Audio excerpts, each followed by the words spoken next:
ఏమండి 10 rupees recharge చేయండి.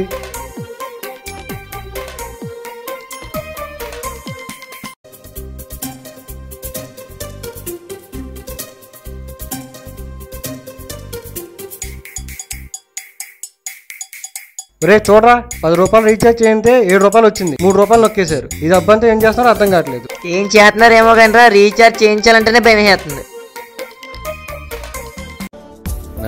నిన్న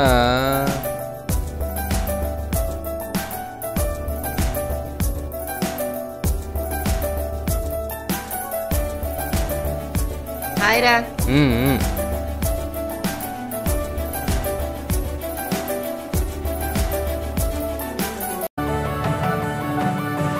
తమ్ముడు, మాకు పనికొచ్చి వార్తలు ఏమైనా ఉన్నాయా?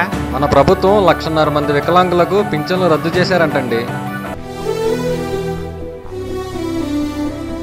ఇందులో ఇంకో న్యూస్ ఉందండి. 500 రూపాయలు పింఛన్ కోసం వికలాంగుడి ఆత్మహత్య. ఇందాక మేము షాప్కి వెళ్ళి 10 రూపాయలు రీఛార్జ్ చేస్తే 7 రూపాయలు వచ్చింది. ఇవన్నీ మన నాయకులు ఏం చేస్తున్నారో రకరకాలుగా చెప్తున్నారు. చూడండి తమ్ముళ్ళు, కొంతమంది అంటున్నారు మన భారతమాత వెలిగిపోతుందని. వాస్తవానికి అక్కడ మన నాయకులు మాత్రమే వెలిగిపోతున్నారు. ఇంకొంతమంది అంటున్నారు భారత నిర్మాణం జరిగిపోతుందని. కానీ ఆ పక్క అవినీతి, వారసత్వ రాజకీయాలు మాత్రమే నిర్మాణం జరుగుతుంది.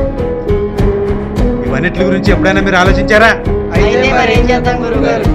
రండి, మనందరం కలిసి మన నేతలను మారుద్దాం, మన భారతమాత తలరాతను మారుద్దాం.